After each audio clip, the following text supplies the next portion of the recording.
Apple says fake news is killing people's minds. Really? And publishing platform Medium crashes and idealism burns. I love that. Isn't that great? That's a great headline. I almost want to read it again, but I want to get to the content. This is episode 58 of Media Unplugged, the podcast that goes behind, underneath, and around the spin to reveal what's really happening in media. Media Unplugged with Tom Asacker and Mark Ramsey. Welcome to Media Unplugged. I am Mark Ramsey. And I'm Tom Asacker. Tom, Apple says fake news is killing people's minds. I think that is just personification of minds, first of all. Isn't that anthropomorphism? Does that count as anthropomorphism? If they're talking about part of your body, I don't know. Maybe. I don't know. That makes that whole movie that Pixar did about, inside the brain there, that whole thing is anthropomorphism, right? That's right. And Inside Out, or whatever the hell it was. That's exactly what it was called. So let's go inside out with Tim Cook, head of the biggest company in the world, Apple. So here's what he said. There was a piece in the Telegraph. I don't know. I'm in a bad mood this week, Tom, and I'm always at my best when I'm in a bad mood, as you know. Oh, boy. And he's calling for governments to launch a program, a public information campaign program, to fight the scourge of fake news, which is, quote, killing people's minds. And my first thought was, really? A public information campaign? Is this 1955, and are we Smokey the Bear? In an impassioned plea, Mr. Cook, boss of the world's largest company, says the epidemic of false reports, quote, is a big problem in a lot of the world, which I guess is well put, and necessitates a crackdown by the authorities and technology firms. In an exclusive interview with the Daily Telegraph, he calls for a campaign similar to those that changed attitudes on the environment to educate the public on the threat posed by fabricated online stories. My first thought was, did that work, changing attitudes about the environment? I'm not so sure. And my second thought was, wait a minute. So in other words, we are the enemy of this story, right? We are the bad guy of our own story. Is that what he's trying to say?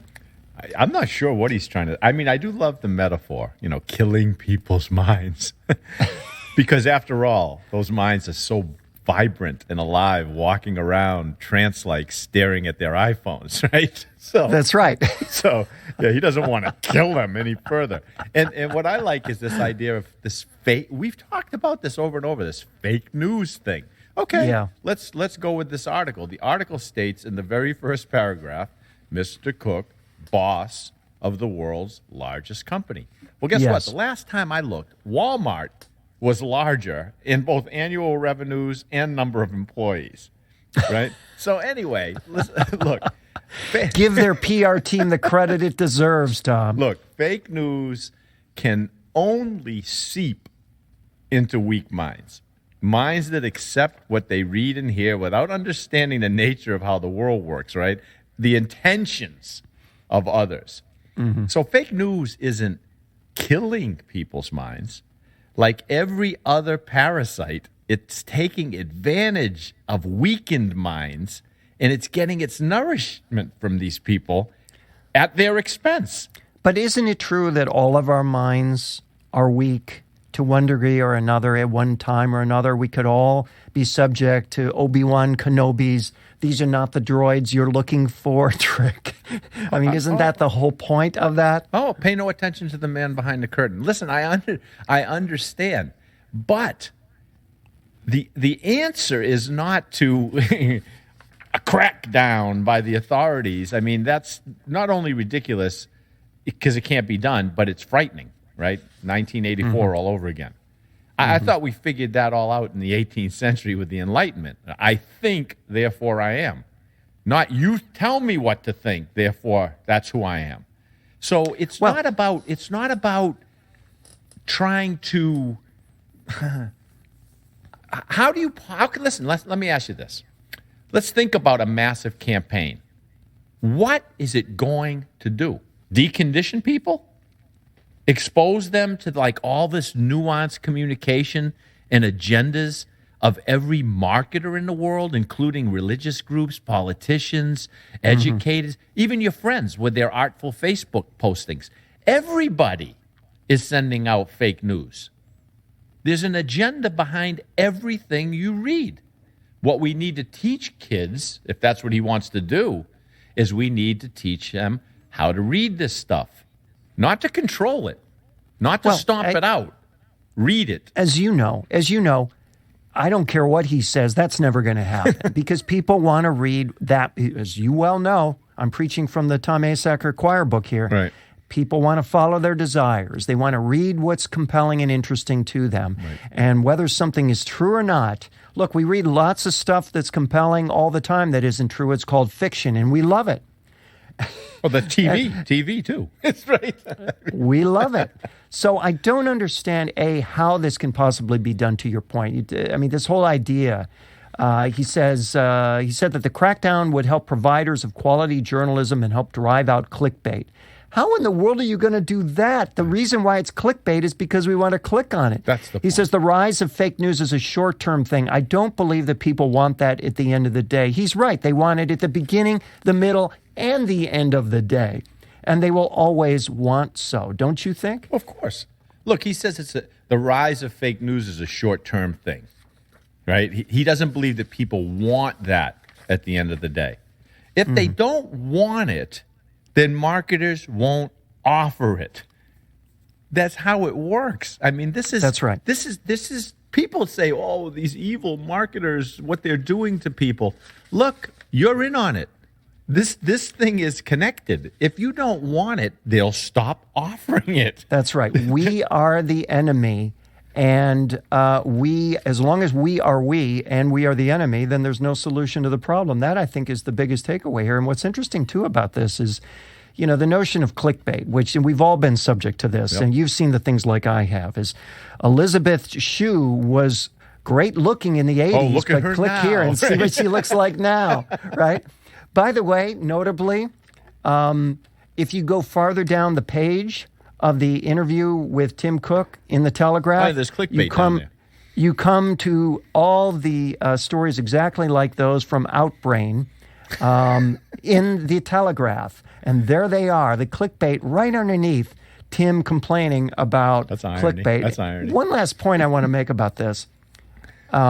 At the end, he says, we saw this with environmental issues. Kids learning at school and coming home and saying, why do you have plastic bottles? Why are you throwing it away? Well, Tom, even now, according to the latest data I could find, which is tough to come by, the recycling rate in the U.S. for plastic bottles is somewhere between 23% and 33%, which means between 2 and 3, I guess, of all plastic bottles are still ending up in landfills.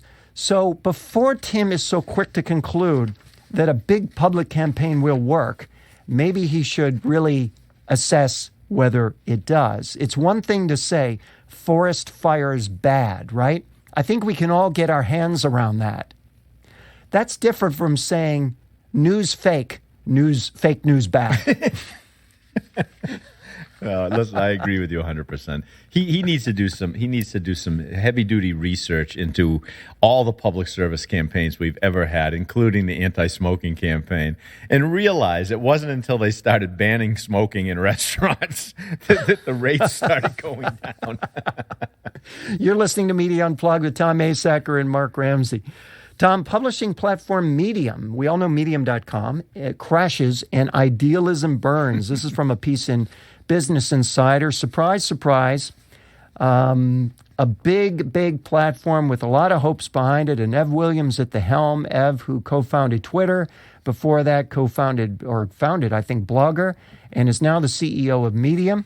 His brainchild, is it his brainchild or is it a vanity platform? That's the real question, because after the first of the year, bad news, folks. They had to let go of a bunch of people, 50 employees, which on their payroll is a whole lot, and announced that their second of so far 2 business models isn't working. I know. And so they will have to pivot. I'm using the terminology, Tom, the term of art. Yeah, no, they will have to pivot to a third. Medium, a blogging and publishing site, gained instant fame when it was launched in 2012 because of its well-known founder. Ev Williams said its mission was to fix what he viewed as the broken world of journalism and create a new model. Anytime you see those words, Tom, That's called a red flag. Oh, of course it is. It's funny. So I teach how beliefs are formed, right? So he got half the model right, because desires drive people's decisions. And so think about it. The desires of these cash flush investors, probably friends and acquaintances of his, pumped over $100 million into Medium. But the desires of all of the players in the Medium ecosystem, they failed to add up to a sustainable business model and give those other people the return that they desire. So it's really interesting. See, it can't be, they call it a vanity project. It can't be a vanity project. He took $150 million from people. Well, and he produced with that 60 million monthly viewers, and it's not working. And it's not working because he has only 60 million monthly readers. It's working because of the dollars and the investors you mentioned a moment ago, right? It's not working for that reason. Because of the return they're looking for. Because the return doesn't exist. Right, That's right. Right. So yeah, I mean, you have to consider all the parties when you start doing things like he's doing, which he probably could have started this thing out small with his own money and figured out how to turn a profit on it. Right. That wasn't his aspiration. His aspiration was to change the world. And sometimes that gets you into trouble when the world desires not to be changed, which is what you mean when you talk about the people in the ecosystem. In his post announcing the layoffs, Williams said the business model Medium had been pursuing, advertising-driven media, was to blame for, quote, misinformation. There's that word again. There it goes again. And the Medium would no longer sell ads or help the publishers it hosted on its site with ad revenue, and therefore it no longer needed the people it had hired to work in those areas. The problem with all this is that a lot of those publishers had signed on to Medium with the idea that sales staff that Medium had out there selling, advertisements was their cut from that would be the means by which they made their business model work. So he's not only kind of disappointed his own investors, but he's cut off the people who threw in their lot with Medium to support their own business model, which is the danger in depending on anyone else's platform for your business model, folks, right? That's it. How many times have we talked about that? You create your own model or aggregate other people's, which is what Medium was trying to do, right? They were an aggregator. And then they were going to sell the attention. That's right. And they've got a ton of attention and they can't sell it. Because his attention is abundant. That's right. Right? That's right. And Ev has gone on to talk about that in a number of venues. The model for them, I think, has been more about, the thing was started with longer articles. So the effort has always been to get to monetize the fact that people were spending more time with the material, not simply the fact that there were more eyes on the material. And evidently, nobody cares.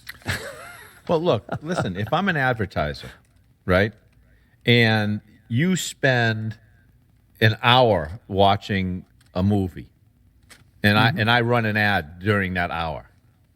If I'm an advertiser and you spend 15 minutes watching something and I run an ad there, what difference does it make to me? I want you to see my ad. What difference does it make to me whether you spent an hour reading something or you spent 10 minutes reading it? Well, this is where the difference between reach and frequency comes in, right? Exactly. Because what you just described are two alternate reach situations. We're not talking frequency. You could have a frequency nightmare like the one I experienced a while ago when I was tuning into the over-the-top channel or a platform called Pluto. Do you know this thing, Pluto TV? No. It's an effort to do linear television in a digital form. So it has an array of channels, and there is no rewind, fast forward, on demand. It's whatever's on now is on now. Okay. But because of the uniqueness of the channels and the narrowness of the niches, there might be something that you'll like on there, which is fine conceptually. So I tune into one of the channels, and then I see a Heineken commercial, followed by the same Heineken commercial, followed by the same Heineken commercial a third time, followed by a promo for Pluto, followed by the same Heineken commercial. Oh, boy. So, Tom, I get on Twitter, I write them a note saying, I can't imagine this is what Heineken or its ad agency wants, guys. And they write back and say, oh, absolutely, it's some kind of error. Tell us what channel you were watching and at what time. And I thought, you don't know that? I know. Isn't that crazy? You don't know where you're running 50 Heineken commercials all at once? I need to tell you that? Listen, the big brands, they are just railing against this. The fact that they're spending all this money and they don't know what kind of investment they're getting with all these digital dollars that are supposedly spreading all over the place. So yes, that was a big thing with Procter & Gamble exactly. just last week, right? Yeah. That we haven't even talked about. Yeah. So, I don't know how you create a model where people can get similar content everywhere else for free, which drives down the cost of advertising. Mm-hmm. How do you keep up with something like that? Well, I don't get it. Ev has the answer. What is it? And it's his upcoming business model. Here it is. Ev has the answer. The business model Williams wants to pursue next Go ahead. is some form of subscription, Tom. He has told people in the Valley. The idea is to become some version of the Netflix of publishing. Now, to your exact point, the Netflix is not the platform which provides all the stuff you can see everywhere else. What Netflix really makes its claim on is the content you can see unique, exclusive. That's exactly right. That's why they're Netflix. buying original movies and doing original programming. So you can't go somewhere else and get it. Netflix, in other words, has hits, and the hits are hits of its own making, hits it owns exclusively, hits you can only find there, and that is not what Medium is. And I think also the challenge that he's going to have is Netflix is kind of four corners. You go to the Netflix universe, you're in Netflix. The app says Netflix, the platform that says Netflix, my Roku says Netflix. Yep. You're there, you're within those four walls. Medium feels like just another destination for articles online. Oh, yeah, no, absolutely. A lot of people, instead of having their own blog, they like the elegance of it, yes, that's right. In the original model. So they said, well, I'll have my blog there. That's right. Williams is also fascinated by the idea of a reader-supported business model, I'm sure he is, known as patronization, one person told us. Let's see, he had one publication at a dinner he hosted who has a site that says, it's called Wait But Why. It's supported by patronization, meaning posts are free, but it asks readers to make a small monthly recurring donation using a service called Patreon. Urban is the creator of this site, has persuaded more than 4,000 people to donate a total of more than $12,000 a month, which gives him a paycheck, allows him to hire someone. Well, that's fine for a guy with a blog. That's not fine when you've got all these investors looking for ROI on their investment, because that kind of thing does not scale. Yeah, he needs to go do two things. So if he thinks the subscription model is the way to go with text, he needs to go sit with people at the New York Times and say, how's that working? That's right. And then if he thinks, no, this is donation model, he needs to sit with all these NPR stations, ask them how easy that is. And in both cases, what he'll find is, A, it's not easy, but it's doable. B, it involves a whole lot of investment in unique and proprietary content, right? And sales. And sales, yes. The thing that he doesn't like, and it seems to me that he doesn't like that anyway. No, he doesn't like advertising or anyone involved in the advertising food chain. That's quite evident. As a result, what we're left with is what some people are calling, in the Valley are calling, a vanity startup, a favorite label for a disorganized startup run by a rich and famous founder. Or you can think of it, Tom, for those of you with a good movie know-how, Medium is kind of the Susan Kane of digital platforms. Susan Kane, the opera singer in Citizen Kane. You remember her character? No. She's the one who couldn't sing, so Charles Foster Kane basically created an opera for her and was the one applauding at the end of her performance. So there you go. That's Ev Williams. Oh. Charles Foster Kane, Ev Williams. All right, Tom, time for rants and raves. I think we have to start with one we've both tossed back and forth this week. We're not going to spend much time on it because it's not worth that much time. But we've got to give ourselves a pat on the back. All right. Because it wasn't even a year ago, I don't think, where Playboy decided that they were going to eliminate the nudity in the magazine and relaunch the magazine, after which numerous news releases were issued, and you and I talked about and Unplugged one of them on this very show, where we looked at the numbers and found that it was just a travesty. Right. So now, 1 year later, Playboy acknowledges it was a mistake to get rid of the nudes, and they're bringing them back, but they're going to bring back the nudes in a way that's appropriate for the times we live in, because what's the phrase that nudity? What was the phrase that Cooper Hefner used? That nudity is not. Naked is normal. That's it. Naked is normal. Yeah. Complete with a hashtag, because we all want to use that hashtag as soon as we get off this podcast. Naked is normal. Oh, look, you got your 25-year-old kid, the COO, Hugh's son.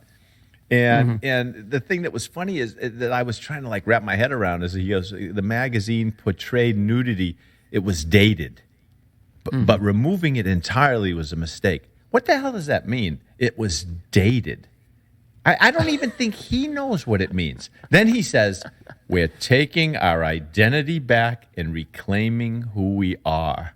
No, you're not, Cooper. No, you're trying to reclaim who you were.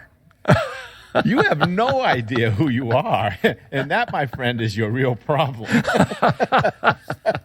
Hashtag your real problem. There you go. Use that one. Okay. Do you have any other topics? Oh, you want me to? I'll do a quick one. Yeah, do a quick one. All right. So this is a quick one on the dangers of success. So, I'm online, I'm reading. I say, whoa, Apple stock has reached an all-time high of $135 and change.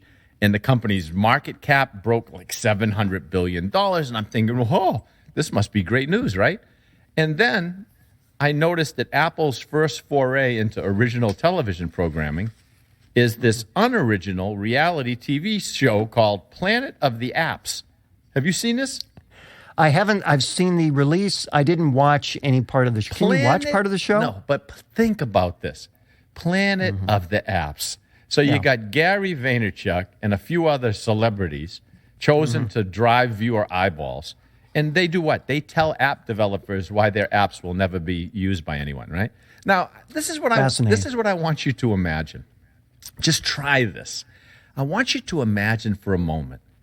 Steve Jobs is still alive. Somebody walks into his office and they pitch this idea to him. They say, let's use the Apple brand and our resources to pimp for attention rather than investing in something valuable and remarkable that demands people's attention. What do you think Steve Jobs would have said? Right? I mean, depending on his mood, it would have been something along the lines of, get the hell out of my office, right?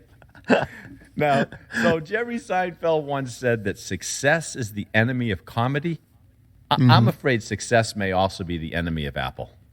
Well, that's an interesting point. And when I first saw that, I read it as what it's intended to be read as, which is Planet of the Apes. And I thought, man, I would watch Planet of the Apes anytime. But Planet of the Apps, no, I'm not quite so excited about that. Not so much. Yeah, it is a whole different... And Gary Vaynerchuk starring in, that sounds more like Celebrity Apprentice than Planet of the Apes to me. So I've got a couple, and one I just want to touch on really quick, and I'm tempted to leave it out, but it's just so maddening. I have to mention it. The headline is Madame Tussauds or some data thing. Go ahead. No, it's neither of those. The headline is GMA wants to warm your heart with campaign set to Ray Charles classic. ABC's new promo launches #WeAreGMA. This is Good Morning America it's talking about, right?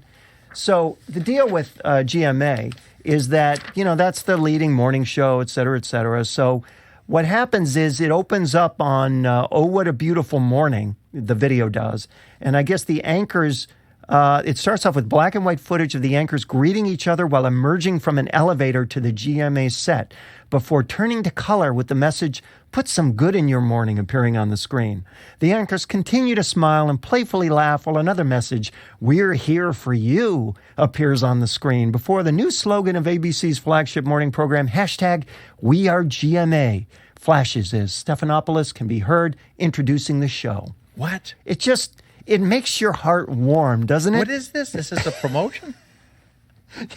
I read the whole thing. Now you're asking me what it is. Yes, it's a promo. Where are they for running GMA. it? On their own network? I would assume, yeah, they're promoting GMA on their own network. But it's just everything you hate about smarmy promos and marketing is wrapped up in that feel-good promotion. So I just wanted to mention that. The other thing I have to mention, this is just awesome. This is my favorite thing ever. All right. So the good folks at who is this? Let's see. I don't know if this is the Wrap. How could it be your favorite thing ever? Reporter. You don't even know where it's from. Because I didn't print that part out. It's the Wrap. So the folks at the Wrap, they gathered all these Oscar-nominated screenwriters together, and they say, "Tell us the worst notes you ever got from studio executives." Oh boy, I've gotten some myself. Let's hear these. These are awesome.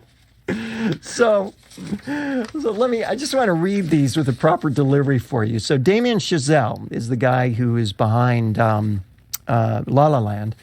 And his previous movie was called Whiplash, was about, which was about the drummer. About a kid learning to play the drums. I'll get to that. Okay, hold that. All right, I got that one. So I love that. It was movie. on Whiplash. It was on Whiplash. He says it ends with a long drum solo, which was the whole point of making the movie. And the note was to get rid of all that. The note was written out. The note was written out. Quote: "He's good at drumming. We get it." He's good at drumming. We get it. Cut the drumming. Oh my God. So here's the guy who wrote Arrival.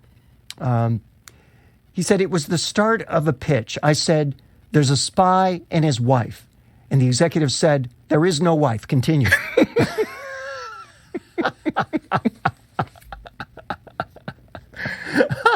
That's beautiful. Where do you go from there? That's beautiful. There's no wife. Continue.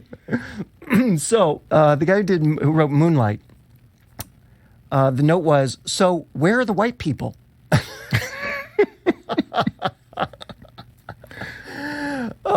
The woman who wrote Hidden Figures, which of course is about African American women in the dawn of the space age. She said, "I was really excited. I was pitching this thriller with 2 female leads about espionage. The executive said, 'Oh, we love it. It's great. Can you either change it to incest or 2 men?' I said, 'If you really hire me, yes.'" Oh my goodness. So this one's a little more, let's see. Here's one from Deadpool, the writer of Deadpool. We wrote a parody of The Sopranos called The Tomatoes. It was all fruits and vegetables in the leads. It was the tomatoes versus the bananas. The note came back, "We love it, but do they have to be fruits and vegetables?"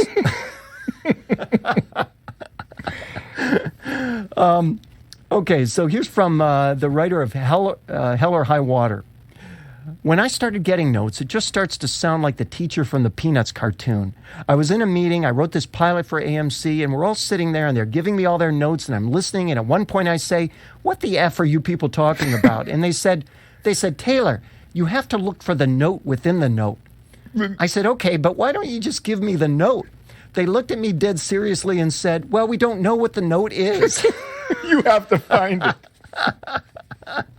And here's the last one. Oh, God. This is Todd Black, the producer of Fences. "We made a Western called The Magnificent Seven." And the biggest note in development and shooting, it was, "Do they have to wear cowboy boots and have facial hair?" And I said, "Do you not want them to have horses either?" Oh, That was a huge note on a daily basis. So there you are. Classic notes. Did you have anything to add to that? You don't think that I've listen, I had a studio say to me, then the movie takes place in LA, with two brothers, one that runs a film studio and another brother in L.A. And the comment I got back was, the market in China is huge. Can you see two Chinese brothers doing this? I'm not kidding you. I almost started laughing. I thought it was a joke. And that has nothing to do with the fact that a movie called The Great Wall is opening this weekend starring Matt Damon. I'm sure that's purely coincidental. Exactly. That's Media Unplugged for this week. Please remember to subscribe to us at iTunes, on Stitcher, or wherever. And while you're there, please rate the show. It helps other folks discover us. You can also catch us at art19.com, Radio Inc., Media Village, Google Play, Music, and TV News Check. And I think, Tom, it's possible that we may be on iHeartRadio now. Oh, I think I heard that from somewhere. Oh. Anyway, you can follow Tom on Twitter at Tom Asacker and Mark at Mark Ramsey Media. Send us your questions and comments using hashtag Media Unplugged. If there's a media topic you want us to cover, tweet us. Catch up on older episodes at our website, MediaUnplugged.net. Special thanks to the amazing producer of Media Unplugged and so many other things you'll be hearing about soon, Jeff Schmidt. Exciting audio for media. You can find him at jeff-schmidt.com. For the inimitable Tom Asacker, I'm Mark Ramsey. Thank you for listening.